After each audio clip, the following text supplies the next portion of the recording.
ಎಚ್.ಎನ್. Valley, KC. Valley, Vrishabhavathi valley ಇದರ ಬಗ್ಗೆ ಕೆಲವು ವಿಷಯಗಳನ್ನು ಎಚ್.ಎನ್. Valley, KC. ವ್ಯಾಲಿ ಯೋಜನೆಯಡಿ ಚಿಕ್ಕಬಳ್ಳಾಪುರ, ಕೋಲಾರ ಭಾಗಕ್ಕೆ 2 ಹಂತಗಳಲ್ಲಿ ನೀರು ಸಂಸ್ಕರಣೆಯಾಗಿ ಬರುತ್ತಿದೆ.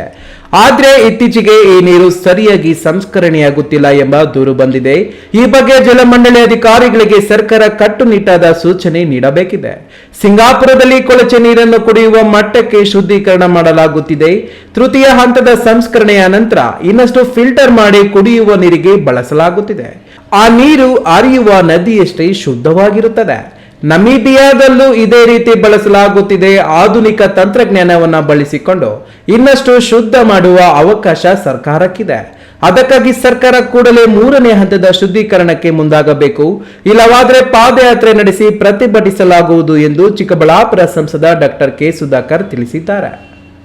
ಆದರೆ HN. Valley, KC. Valley, Vrishabhavathi valley ಇದರ ಬಗ್ಗೆ ಕೆಲವು ವಿಷಯಗಳನ್ನ ರಾಜ್ಯದ ಜನತೆ, ವಿಶೇಷವಾಗಿ ಬೆಂಗಳೂರು ಗ್ರಾಮಾಂತರ, ಚಿಕ್ಕಬಳ್ಳಾಪುರ, ಕೋಲಾರ ಜಿಲ್ಲೆಯ ರೈತರಿಗೆ, ಜನಸಾಮಾನ್ಯರಿಗೆ ಹಂಚಿಕೊಳ್ಳಲಿಕ್ಕೆ ನಾನು ಬಯಸ್ತೇನೆ.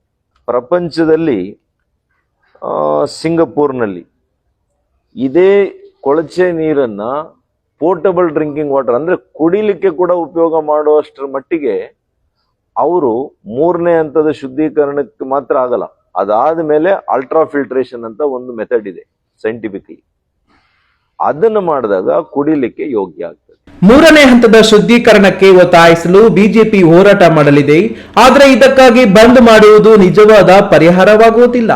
ಆ ಸಮಯದಲ್ಲಿ ವಿದ್ಯಾರ್ಥಿಗಳ ಪರೀಕ್ಷೆ ನಡೆಯುತ್ತಿದೆ, ಬೀದಿ ಬದಿ ವ್ಯಾಪಾರಿಗಳು ಕೆಲಸ ಮಾಡುತ್ತಿದ್ದಾರೆ. ಬಂದ್ ಮಾಡಿದ್ರೆ ಇವರೆಲ್ಲರಿಗೂ ಸಮಸ್ಯೆ ಹೆಚ್ಚಾಗುತ್ತದೆ. ಜನರಿಗೆ ಕಷ್ಟ ಕೊಡದೆ, ಯಾರಿಗೂ ನಷ್ಟ ಉಂಟು ಮಾಡದೆ ಹೋರಾಟ ಮಾಡಬೇಕಿದೆ. ಬಂದ್ ಮಾಡಲು ಬಿಜೆಪಿ ಅಥವಾ ನಾನು ಬೆಂಬಲ ಕೊಡುವುದಿಲ್ಲ.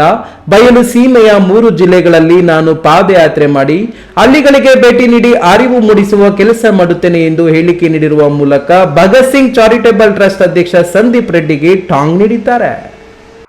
ಮುಂದಿನ ದಿನಗಳಲ್ಲಿ ನಾನು ಆಗ್ತೇನೆ, ಪ್ರತಿ ಹಳ್ಳಿಗೆ ನಾನು ಭೇಟಿ ಕೊಟ್ಟು ಜನರಿಗೆ ಯಾವ ರೀತಿ ಇದಾಗ್ತಾ ಇದೆ, ಏನು ಮಾಡಬೇಕು ಅನ್ನೋಂಥ ಅರಿವನ್ನು ಮೂಡಿಸುವಂಥ ಕೆಲಸ ನಾನು ಮಾಡ್ತೇನೆ ಮುಂದಿನ ದಿನಗಳಲ್ಲಿ. ಹಾಗಾಗಿ ಇಷ್ಟನ್ನೇ ನಾನು ಬಯಸ್ತೇನೆ. ಪೊಲೀಸ್ನವ್ರಿಗೂ ನಾನು ಇಷ್ಟನ್ನೇ ಹೇಳ್ತೇನೆ, ಆದಷ್ಟು ಈ ಬಂದ್ಗೆ ದಯವಿಟ್ಟು ಯಾರು ಕರೆದಿದ್ದಾರೆ ಇದರದೆಲ್ಲ ಕೂಡ ತಾವು ಗಮನಿಸಿ ಜನಸಾಮಾನ್ಯರಿಗೆ ತೊಂದರೆ ಆಗದಿರೋ ಇರೋ ರೀತಿಯಲ್ಲಿ, ನಷ್ಟ ಆಗದಿರೋ ರೀತಿಯಲ್ಲಿ ಕ್ರಮವನ್ನು ವಹಿಸಬೇಕು. ನಮ್ಮ ಪಕ್ಷದ ಕಾರ್ಯಕರ್ತರು ಮುಂದಿನ ದಿನಗಳಲ್ಲಿ ಈ ವಿಷಯದಲ್ಲಿ ಹೋರಾಟಕ್ಕೆ ನಾವೆಲ್ಲ ಕೂಡ ಮುಂದಾಗೋಣ ಅಂತ ಈ ಸಂದರ್ಭದಲ್ಲಿ ಹೇಳಿಕೆ ಬಯಸ್ತೇನೆ. 2013ರಲ್ಲಿ ನಾನು ಮೊದಲ ಬಾರಿಗೆ ಶಾಸಕನಾದಾಗ ಅಂತರ್ಜಲ ಮಟ್ಟ 1000ದಿಂದ 1500 ಅಡಿಗೆ ಕುಸಿದಿತ್ತು.